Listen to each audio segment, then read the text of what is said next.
नमस्कार, जय हिंद साथियों, मैं सद्दाम। आज का हमारा टॉपिक है सुंग वंश और आज हम सुंग वंश के बारे में पढ़ेंगे। और ये सुंग वंश मौर्य काल के बाद प्रारंभ होता है। जी हाँ, जब हम सुंग वंश के संस्थापक की बात करते हैं तो सुंग वंश के संस्थापक थे पुष्यमित्र सुंग। और जो ये पुष्यमित्र सुंग थे, ये मौर्य वंश के अंतिम शासक। जी हाँ, जब हम मौर्य वंश के अंतिम शासक की जब हम बातें करते हैं तो उसी के ये सेनापति थे, उसी के ये सेनापति थे। और बाद में मौर्य वंश के अंतिम शासक की हत्या करके ये शासक बन जाते हैं, राजगद्दी पर बैठ जाते हैं। तो आज हम इसी वंश के बारे में हम पढ़ेंगे जो एक शुंग वंश है। एक बात यह है, जब हम बात करते हैं भारत के वंशों की, जब हम बात करते हैं, Sanjay Kumar Gupta ji very good evening, जब हम भारत के वंशों की बातें करते हैं तो भारत के जो वंश थे, चाहे हम हर्यंक वंश की बात करें, चाहे उसके बाद हम हर्यंक वंश के बाद चाहे हम नंद वंश की बात करें, चाहे मौर्य वंश की बातें करें, तो ये सभी जो वंश थे इनका अधिकांश सिद्धांत ये था कि जो ये वर्ण व्यवस्था जो चली आ रही थी तो उसका ये विरोध करते थे, उसके अनुसार ये नहीं चलते थे। लेकिन हम जब वर्ण व्यवस्था की जब हम बात करेंगे तो वर्ण व्यवस्था के अनुसार चलने वाले जो शासक थे वो थे शुंग वंश के शासक थे। और जो पुष्यमित्र जो शुंग थे उन्होंने वर्ण व्यवस्था को लागू किया था। जी हाँ, वो वर्ण व्यवस्था जिसके अनुसार प्रथम ब्राह्मण, द्वितीय क्षत्रिय, तृतीय वैश्य और चतुर्थ जो होता है वो शूद्र होता है। तो उस अनुसार वर्ण व्यवस्था को लागू करने वाले जो पहले जो शासक थे वे भारत के वे शुंग शासक थे। और शुंगों में जो थे वो थे पुष्यमित्र शुंग थे। और हम बात करते हैं, हमें यज्ञों के बारे में हमें जानकारी प्राप्त नहीं होती है। यज्ञों के बारे में भी जो हमें जानकारी जो प्राप्त होती है वे शुंग वंश के समय यज्ञों के बारे में हमें जानकारी प्राप्त होती है। जब हम बात करते हैं शुंग वंश के शासक की, जब हम बात करते हैं, जी हाँ, जब हम शुंग शासकों की बात करते हैं, पुष्यमित्र शुंग की जब बात करते हैं तो पुष्यमित्र शुंग के समय एक ग्वालियर का एक धनदेव का एक लेख प्राप्त होता है, जिसके अनुसार यह जानकारी प्राप्त होती है कि पुष्यमित्र शुंग ने 2 आश्वमेध यज्ञों का आयोजन किया था। और उन यज्ञों का आयोजन करने वाले जो पुरोहित थे उसका नाम था पतंजलि था। क्या नाम था उसका? पतंजलि था। ये जानकारी भी हमें उसी के माध्यम से हमें प्राप्त होती है। तो आज हम उसी वंश के बारे में पढ़ेंगे जिस वंश का नाम है शुंग वंश। और जब हम शुंग वंश की बात करते हैं तो बड़ा महत्वपूर्ण वंश है। और इस शुंग वंश पर यह आरोप भी लगाया जाता है कि इस शुंग वंश ने जो 84,000 स्तूपों का निर्माण अशोक ने करवाया था तो उन्हें इसने तुड़वाया था, ऐसी भी हमें जानकारी प्राप्त होती है। लेकिन एक बात यह है, हमें कुछ अपवाद प्राप्त होते हैं, चाहे भरहुत का जो स्तूप है तो उससे भी हमें यह जानकारी प्राप्त होती है कि इसने शुंग वंश के शासकों ने उस भरहुत के स्तूप के जो द्वार थे उन्हें बनवाया था। तो यह भी एक गलत है, जो ये माना जाता है कि इन्होंने अशोक के द्वारा स्थापित 84,000 स्तूपों को इन्होंने तुड़वाया था। ये पूरी तरीके से सच्चाई नहीं है। कुछ स्तूपों को इन्होंने बड़ा भी करवाया था, जिसकी हमें जानकारी प्राप्त होती है। और एक ये बताया जाता है, दिव्य दान के अनुसार ये बताया जाता है, जब ये पुष्यमित्र शुंग जब ये सियालकोट गए थे, साकल गए थे, वहां पर इन्होंने घोषणा की थी कि जो मुझे एक बौद्ध भिक्षु का सिर लाकर देगा उसे 100 दीनार दी जाएंगी। तो वो जानकारी भी इसी से हमें प्राप्त होती है। जी हाँ, तो आज हम इसी शुंग वंश के बारे में हम विस्तार से हम जानेंगे। जी हाँ, हम बात करें सबसे पहले इस शुंग वंश में कुल जो शासक थे इसमें 10 शासक हुए हैं। जी हाँ, जब हम शुंग वंश की बात करते हैं तो इस शुंग वंश में 10 शासक हुए हैं। और हम बात करें शुंग वंश के जो संस्थापक थे वो थे पुष्यमित्र शुंग थे। जी हाँ, शुंग वंश के संस्थापक थे पुष्यमित्र शुंग। कौन थे? पुष्यमित्र शुंग थे। और ये संस्थापक थे। जी, कौन थे? संस्थापक। और हम बात करें ये पुष्यमित्र जो सुंग थे ये क्या थे? सेनापति थे। जी हां, क्या थे? सेनापति थे। ठीक है ना, ये सेनापति के पद पर थे जो पुष्यमित्र सुंग थे। धन्यवाद संजय जी। तो ये क्या थे? ये सेनापति के पद पर थे जो पुष्यमित्र सुंग थे। अब एक बात है कि सेनापति के पद से, जी हां, सेनापति के पद से एक अचानक ये उठे और ये शासक बन गए। और हम बात करें मौर्य वंश के अंतिम शासक की हत्या करके ये क्या बन गए? शासक। और मौर्य वंश के जो अंतिम जो शासक थे उसका नाम था बृहद्रथ। क्या नाम था? बृहद्रथ था। ठीक है ना, मौर्य वंश के जो अंतिम शासक थे उसका नाम था बृहद्रथ। और ये इसी बृहद्रथ का क्या था? सेनापति था। जी हां, इसी बृहद्रथ का ये सेनापति था। ठीक है, लेकिन एक बात ये भी थी कि जो ये बृहद्रथ थे, जी हां, जो ये बृहद्रथ थे ये एक निठल्ला प्रकार के शासक थे। निठल्ला समझते हैं आप? ये केवल अपनी जनता को एक वर्ष में केवल एक बार अपना चेहरा दिखाया करते थे। एक वर्ष में केवल बृहद्रथ एक बार अपनी जनता को दर्शन देते थे।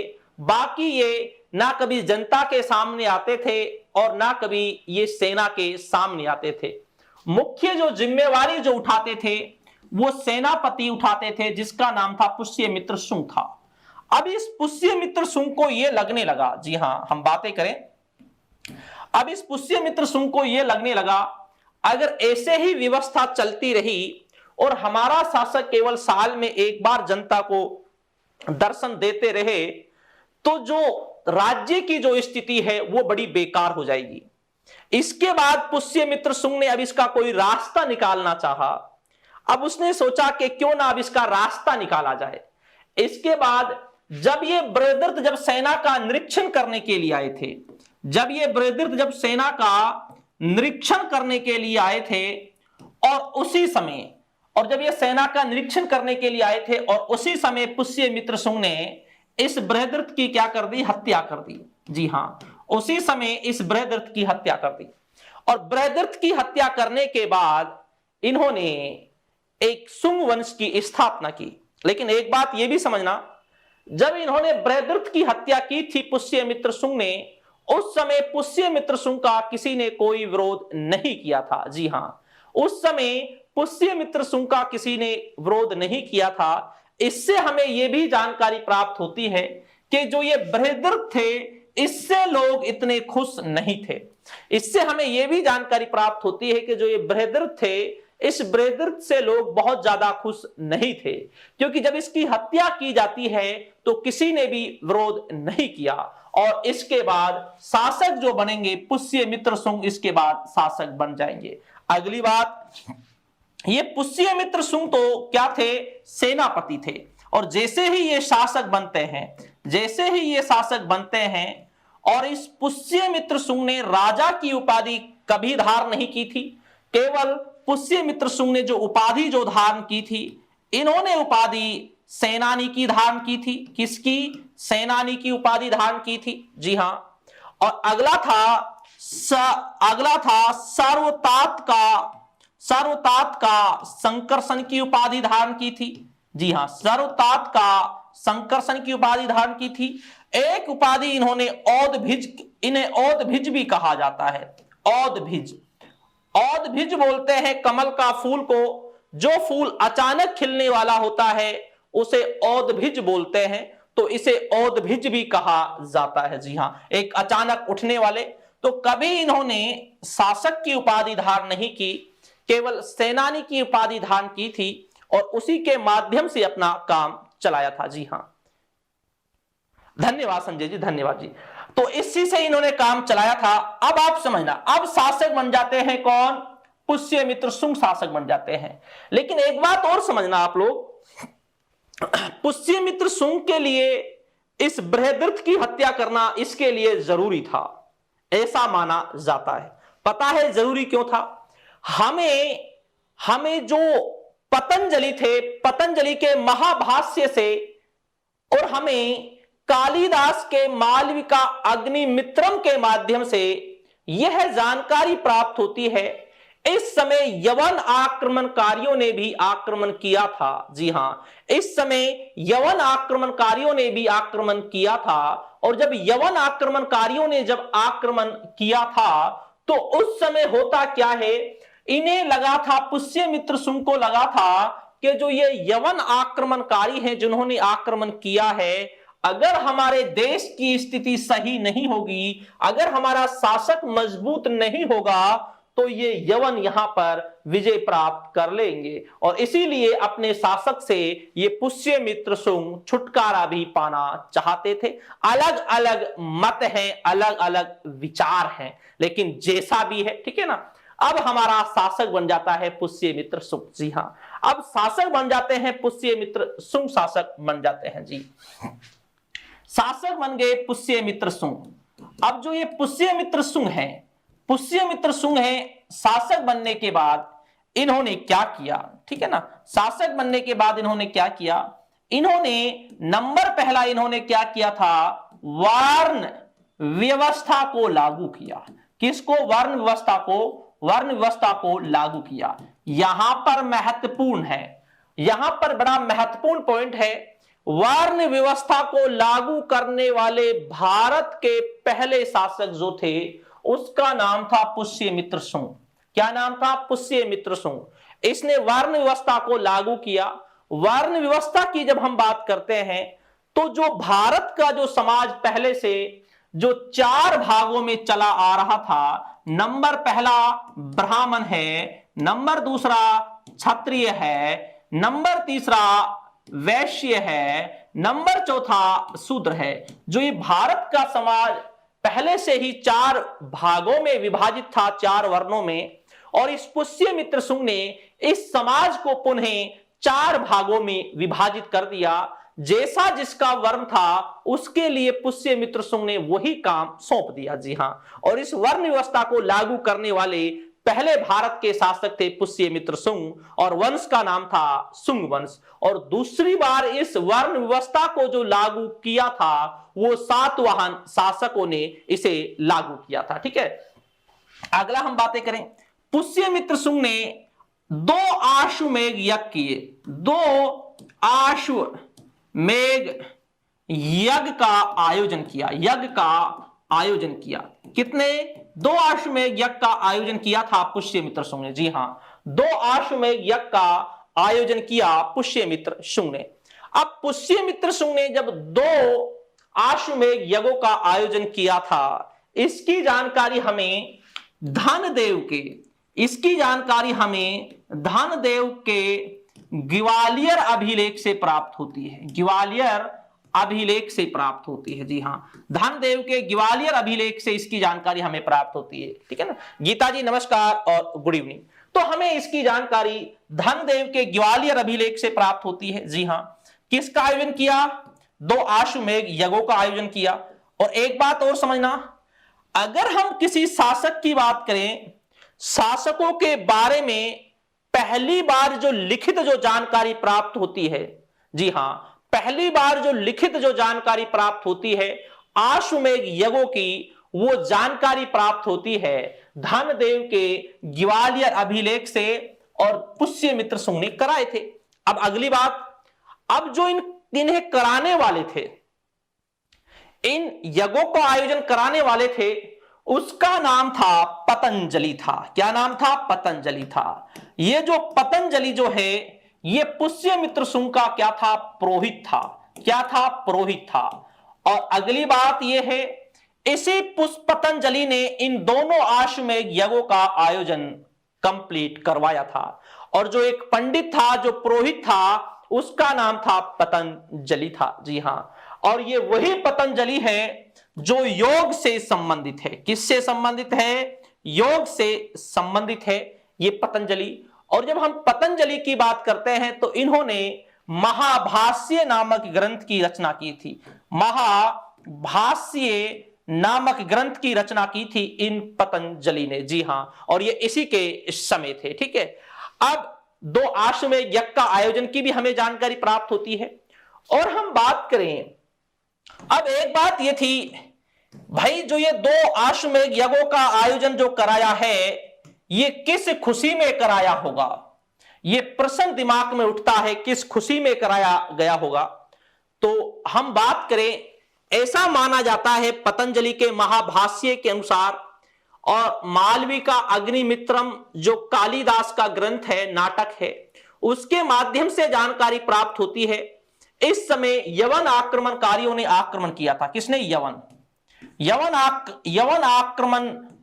आक्रमणकारियों ने आक्रमण किया था। जी हां, यह भी पता चलता है कि जो ये यवन आक्रमणकारी थे ये चित्तौड़ तक पहुंच चुके थे, ऐसी भी जानकारी मिलती है। जी हां, तो ये जो आश्वमेध यज्ञ का आयोजन किया था, आश्वमेध यज्ञ जो होते हैं ये मुख्यतः एक, जब इनका आयोजन किया जाता है तो एक वीरता के प्रतीक के रूप में होते हैं ये। जी हां, एक यश के प्रतीक के रूप में होते हैं। और भारत के अंदर जो अंतिम आश्वमेध यज्ञ का जो आयोजन जो कराया था वो कराया था जयपुर के शासक सवाई जयसिंह ने करवाया था। अंतिम आश्वमेध यज्ञ का आयोजन जयपुर के शासक सवाई जयसिंह ने करवाया था। जी हां, और 2 का इन्होंने कराया था। और कराने वाले पंडित पुरोहित कौन थे? पतंजलि थे। जी हां, और इसी पतंजलि ने महाभाष्य की रचना की थी। जी हां, और ये पुष्यमित्र शुंग के क्या थे? पुरोहित थे। ठीक है, अब इन्होंने 2 आश्वमेध यज्ञों का आयोजन कराया। ठीक है, अब आपसे प्रश्न जो पूछे जाते हैं, जो यवन आक्रमणकारी थे, शुंग वंश के समय यवन आक्रमणकारियों ने आक्रमण किया था, इसकी जानकारी हमें किससे प्राप्त होती है? तो इसकी जानकारी हमें महाभाष्य से भी प्राप्त होती है। और अगला है मालविका अग्निमित्रम से भी प्राप्त होती है। अग्निमित्रम से भी प्राप्त होती है। किससे? मालविका अग्निमित्रम से भी हमें प्राप्त होती है कि यवन आक्रमणकारियों की। जी हां, निषाद जी, अरुण जी, सभी को गुड इवनिंग और नमस्कार। ठीक है, इसके बाद हम बात करें। जी हां, यहां तक हमारा आश्वमेध यज्ञों के बारे में। अगला है जो ये मनुस्मृति है, इस मनुस्मृति की जो रचना जो की जाती है, इसकी रचना भी इसी समय की गई। और ये वही मनुस्मृति है जिसे डॉक्टर भीमराव अंबेडकर ने एक भेदभाव का सूचक बताया था और जिसे डॉक्टर भीमराव अंबेडकर ने जलाया था। और इस मनुस्मृति की जो रचना जो की जाती है वो भी शुंग काल में ही इसकी रचना की जाती है। कौन से काल में? शुंग काल में इसकी रचना की जाती है। अब बात है कि जो ये मनुस्मृति है, जी हां, एक मनुस्मृति एक बहुत बड़ा ग्रंथ माना गया है हिंदू धर्म का। और इस ग्रंथ को अंग्रेजों ने भी एक्सेप्ट किया था, अंग्रेजों ने भी माना था। जब अंग्रेजों का भारत में शासन सफल हो गया, प्लासी का युद्ध और बक्सर के युद्ध के बाद जब अंग्रेजों को लगने लगा कि अब हमारा जो शासन है, हम भारत पर शासन कर सकते हैं, तो अंग्रेजों का दिमाग में सबसे पहले यही प्रश्न आया था कि जो अब शासन हम करेंगे तो हिंदुओं के लिए कानून कौन से ग्रंथ के आधार पर बनाया जाएगा। तो उनके दिमाग में जो आया था वो आया था मनुस्मृति। और इसी मनुस्मृति का 1776 ईस्वी में, कब? 1776 ईस्वी में ए कोड एंड जेंटू लॉज नाम से इसका अनुवाद किया था। एक कोड एंड जेंटू लॉज के नाम से इसी ग्रंथ का अनुवाद किया गया था। और एन.बी. हैवलेक ने इसका अनुवाद किया था। किसने? एन.बी. हैवलेक ने। एन.बी. हैवलेक ने इसका अनुवाद किया था। किसने? एन.बी. हैवलेक ने इसका अनुवाद किया था। और ये जो मनुस्मृति है, इसकी जो रचना जो होती है वो शुंग काल के समय इसकी रचना होती है। किस समय? शुंग काल के समय इसकी रचना होती है।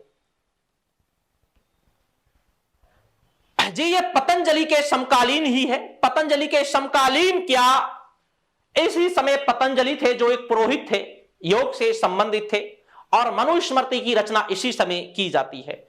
और हम बात करें जो ये शुंग जो वंश था, ये सुंग जो वंश था, ये इस वंश के जो शासक थे वो ब्राह्मण वर्ण के थे।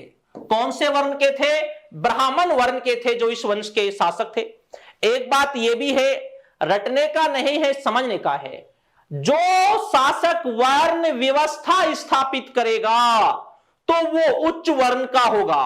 वर्ण व्यवस्था वही स्थापित करेगा जिसे बेनिफिट मिलेगा। क्या मिलेगा? जिसे बेनिफिट मिलेगा। तो ये ब्राह्मण वर्ण के शासक थे, इसीलिए इन्होंने वर्ण व्यवस्था को लागू किया था। और जो सातवाहन वंश के शासक थे वो भी ब्राह्मण वर्ण के शासक थे, इसलिए उन्होंने भी वर्ण व्यवस्था को लागू किया था। जी हां, तो और ब्राह्मण वर्ण के शासक बनने वाले पहले जो शासक थे वो यही थे, शुंग वंश के शासक थे। ठीक है, इसके बाद हम बात करें इस समय एक पाटलिपुत्र राजधानी थी शुंग वंश के समय। नंबर दूसरी राजधानी जो थी विदिशा को दूसरी राजधानी इस समय बनाया गया था। किसको? विदिशा दूसरी राजधानी थी। जब हम शुंग वंश की बातें करते हैं, तो शुंग वंश के समय दो राजधानियां थी, एक पाटलिपुत्र थी और नंबर दूसरी थी विदिशा थी। कौन सी थी? विदिशा थी। ठीक है, इसके बाद हम बातें करें अब जो अग्निमित्र थे। जी हां, जब हम अग्निमित्र की बात करते हैं, अग्निमित्र, ठीक है ना, अग्निमित्र, और जब हम बातें करते हैं पुष्य मित्र की बात करते हैं। जी हां, इनके नाम के पीछे मित्र लगा हुआ है। क्या लगा हुआ है? मित्र लगा हुआ है। ठीक है ना। अब जो ये शब्द मित्र लगा हुआ है, इसके आधार पर हमारे कुछ इतिहासकारों ने, जी हां, हमारे कुछ इतिहासकार ने, जिनका नाम है हरप्रसाद शास्त्री, इन्होंने क्या माना है, जब इनके नाम के पीछे मित्र लगा हुआ है तो शुंग वंश के शासक ये पारसिक भी थे। कौन से? पारसिक। पारसिक माने तो ईरान के ये शासक थे। कहां के शासक थे? ईरान के। इसके पीछे जो तर्क दिया है वो हरप्रसाद शास्त्री ने दिया है, क्योंकि इनके नाम के पीछे क्या लिखा हुआ है? इनके नाम के पीछे जो ये मित्र लिखा हुआ है, इस मित्र के माध्यम से पता चलता है कि ये ईरान के शासक थे। जी हां, कहां के थे? ईरान के शासक थे। ठीक है ना। आगे हम बात करें इस वंश का एक शासक जिसका नाम था अग्निमित्र। अग्निमित्र की जब हम बातें करते हैं, अग्निमित्र और इसकी प्रेमिका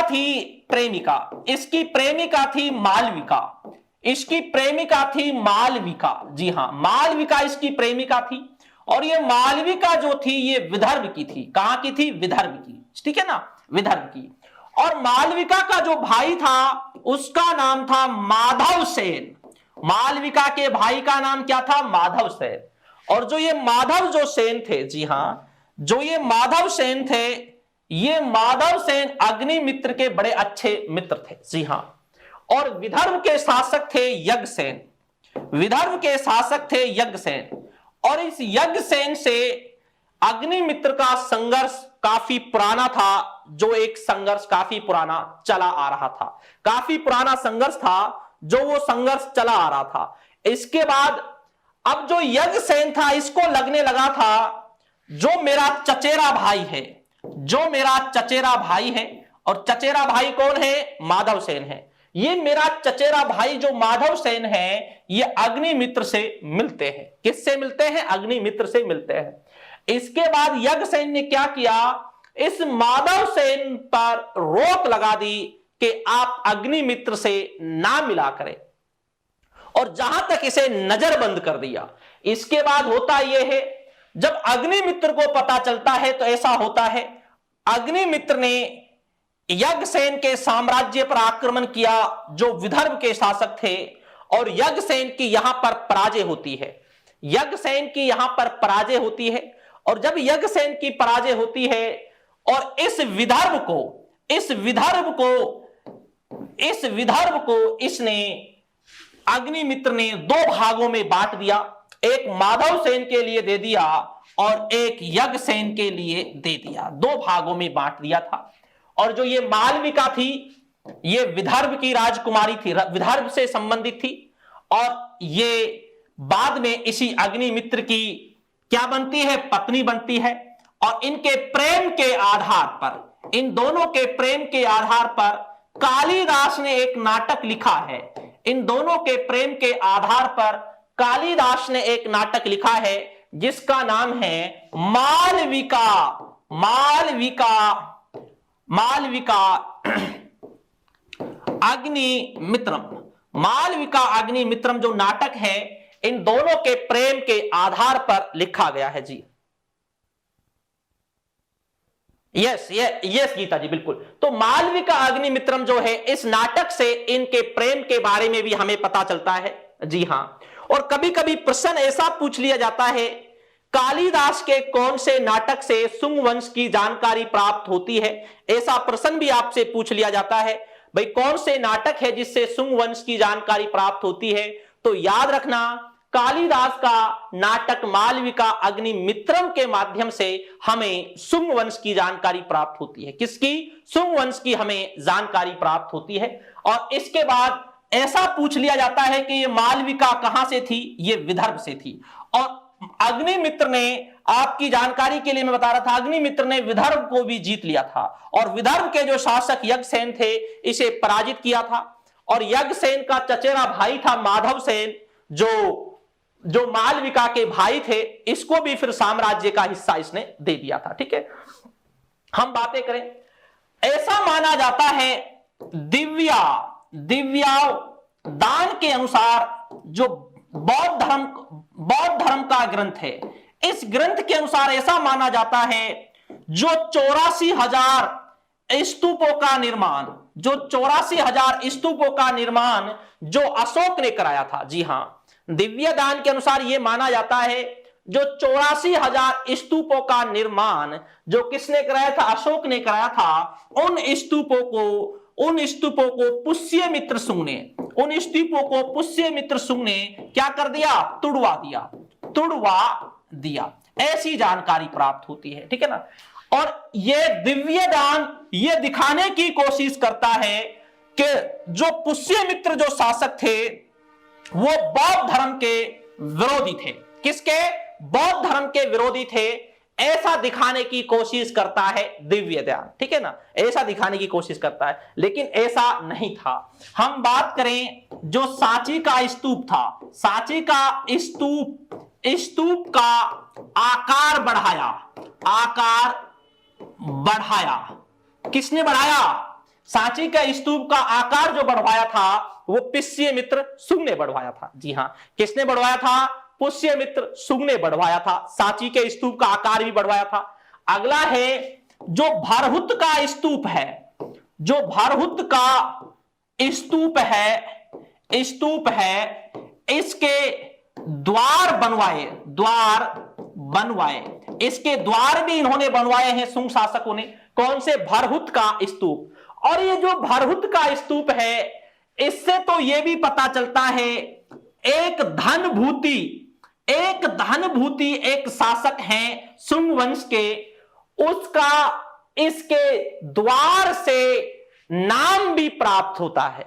जी हां, नाम भी प्राप्त होता है। देखो एक बात है, अक्सर यह दिखाया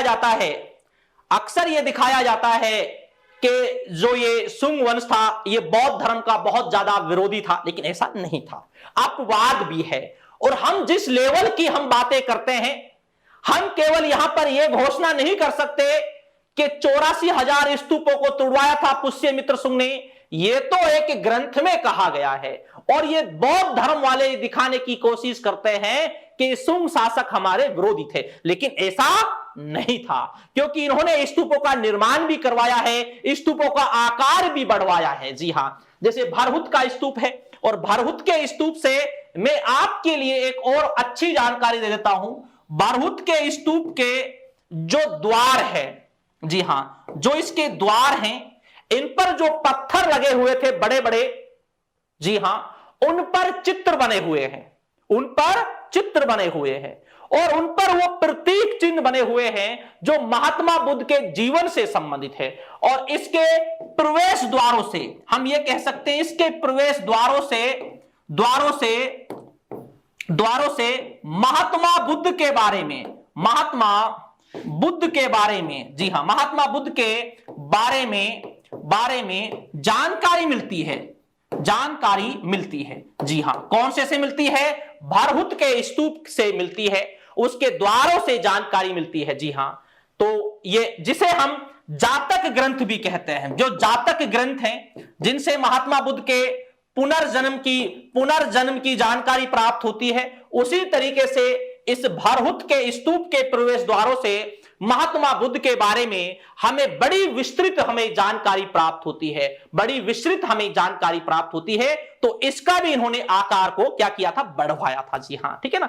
अगली बात, तो ये अपवाद भी है, क्या है? एक अपवाद भी है, ठीक है ना। अगली हम बातें करें, ये जो दिव्य दान है, दिव्यावदान है, ये क्या कहता है?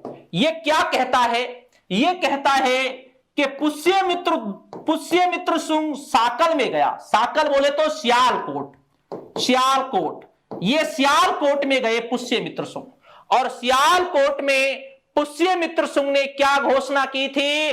जो मुझे एक बौद्ध भिक्षु का सिर लाकर देगा उसे 100 दीनार दी जाएंगी। कितनी दीनार दी जाएंगी? 100 दीनार दी जाएंगी। ये घोषणा करते हैं, कहां पर? साकल में। किसके अनुसार? इस दिव्यादान के अनुसार घोषणाएं करते हैं, ठीक है ना। Rakesh ji, very good evening. नहीं, वो गीता जी, बौद्धि वृक्ष का इसके साथ नाम नहीं जोड़ा जाता है।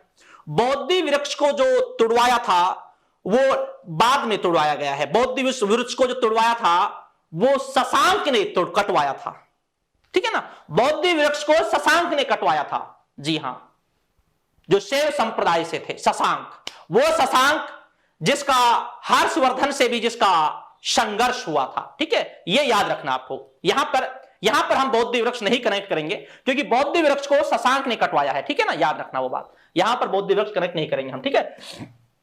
तो अगली हम बातें करें, एक था पाटलिपुत्र में, किसमें? पाटलिपुत्र में एक कुक्कुट, कौन सा था? कुक्कुट, ठीक है ना। एक कुक्कुट राम विहार था, ठीक है ना। इस विहार की बताया जाता है, जो कुक्कुट राम विहार था पाटलिपुत्र में, इस विहार को बताया जाता है, इस विहार को पुष्यमित्र सुंग ने 3 बार तोड़ा। कितनी बार तुड़वाया? 3 बार तुड़वाया। और एक बात और याद रखना भाइयों, ठीक है ना। देखो, पुष्यमित्र सुंग के बारे में आप कभी आंख बंद करके ये भी मत बोलना कि वो बौद्ध धर्म का विरोधी था पूरी तरह, और आंख बंद करके हम ये भी नहीं बोल सकते कि वो बौद्ध धर्म के समर्थक थे। नकारात्मक सकारात्मक दोनों पॉइंट इसमें जुड़े हुए हैं, नकारात्मक भी सकारात्मक भी दोनों पॉइंट जुड़े हुए हैं। अब जब यह घोषणा कर रहा है साकल में, कुछ तो सच्चाई होगी, जो एक बौद्ध भिक्षु का जो मुझे सिर लाकर देगा उसे 100 दीनार दी जाएंगी, कुछ तो सच्चाई होगी, बिल्कुल राइट। और अगला है पाटलिपुत्र में जो कुक्कुट राम जो विहार था, इसे इसने 3 बार तुड़वाया है। कितनी बार? 3 बार इसने तुड़वाया है। तो यह भी जानकारी प्राप्त होती है, बिल्कुल ठीक है ना। तो नकारात्मक सकारात्मक दोनों ही पॉइंट है, नकारात्मक सकारात्मक दोनों ही पॉइंट है, ठीक है ना। तो उनकी हम बातें करें, नकारात्मक और सकारात्मक दोनों ही पॉइंट है, ठीक है। अगला है, इस वंश का, सुंग वंश का नवा शासक था। कौन सा? नवा शासक। यह शासक बड़ा महत्वपूर्ण है, ठीक है ना। जो यह शासक है नवा, इसके बारे में काफी पूछा जाता है, जिसका नाम था काशीपुत्र भागभद्र, और ये विदिशा में थे, विदिशा एमपी। और हम बात करें, इस समय इस सुंग वंश की 2 राजधानी थी, एक पाटलिपुत्र राजधानी थी, नंबर दूसरी राजधानी थी विदिशा थी। नंबर दूसरी राजधानी क्या थी? विदिशा। और ये भागभद्र जो थे ये विदिशा में थे। जब ये विदिशा में थे और ये इसका जो शासनकाल था ये 14वें वर्ष, शासनकाल का वर्ष था 14वें वर्ष। अब इससे मिलते हैं, कोई मिलने आते हैं यवन शासक मिलने कौन आते हैं, यहां से प्रश्न बहुत ज्यादा पूछा जाता है, ठीक है ना। यवन शासक कौन,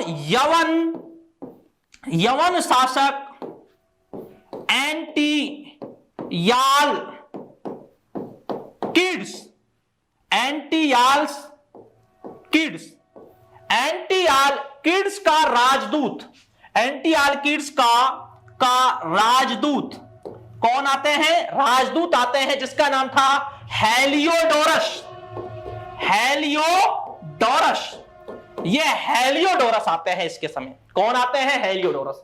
और ये प्रश्न परीक्षाओं में इतनी बार पूछा गया है, इतनी बार पूछा गया है, आप अंदाजा नहीं लगा सकते। जी हां, ये भागभद्र 9वें नंबर के शासक थे, इसका शासनकाल का 14वां वर्ष चल रहा था। कौन सा वर्ष चल रहा था, 14वां वर्ष चल रहा था। और उस समय यवन शासक एंटियाल किड्स का राजदूत हेलियोडोरस इससे मिलने आते हैं विदिशा में। और अगली बात, ये जो हेलियोडोरस है इसने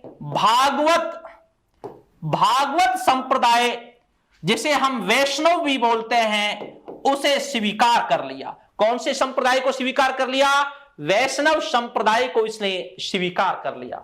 और जब इसने वैष्णव संप्रदाय को स्वीकार कर लिया और इस विदिशा में ही इसने गरुड़ स्तंभ की स्थापना की, गरुड़ स्तंभ, ठीक है ना।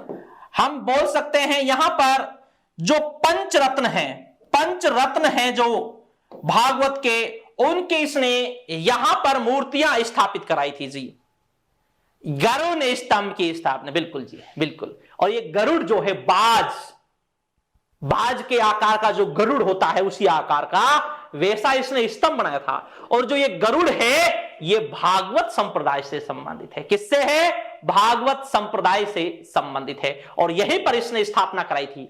और इसके माध्यम से यह भी पता चलता है कि जो ये भागवत जो संप्रदाय था ये एक इतना अच्छा संप्रदाय था, इसे लोगों ने स्वीकार किया था, लोगों ने इसे अपनाया था, विदेशियों ने भी इसे अपनाया था भागवत संप्रदाय को। और हमें पता चल रहा है हेलियोडोरस ने भी इसे स्वीकार किया था। किसने, हेलियोडोरस ने भी इसे स्वीकार किया था, जिसकी हमें जानकारी प्राप्त होती है। और ये जो आते हैं काशी पुत्र भागभद्र के शासनकाल में ये आते हैं। जी हां, और ये इस वंश के 9वें शासक थे। कौन से शासक थे, ये इस वंश के 9वें शासक थे। बड़ा महत्वपूर्ण शासक है ये। गुप्त वंश का राजकीय धर्म था, बिल्कुल संजय जी, गुप्त वंश का तो राजकीय धर्म राजकीय था, बिल्कुल जी, ठीक है ना। और गुप्त वंश के समय इसका ज्यादा प्रचार प्रसार हुआ था, बिल्कुल राइट जी, ठीक है ना। तो हम बातें करें तो ये 14वें वर्ष में आते हैं एंटियाल किड्स का राजदूत और हेलियोडोरस। और एक बात और थी, भारत के धर्मों के अंदर केवल आप एक धर्म को छोड़ दो, इस्लाम धर्म को छोड़ दो आप, क्योंकि जो मुसलमान आए थे वो अपने साथ अपनी संस्कृति लेकर आए थे, अपना धर्म लेकर आए थे, अपनी धार्मिक पुस्तक लेकर आए थे, ग्रंथ लेकर आए थे भारत। केवल उन्होंने ही भारत के धर्मों को स्वीकार नहीं किया, बाकी भारत में जितने भी आए हैं, शक आए हैं, हून आए हैं, जी हां, शक आए हैं, हून आए हैं, कुषाण आए हैं, तो इन सभी लोगों ने भारत के धर्मों को स्वीकार किया और वो यहीं पर समाहित होकर रह गए।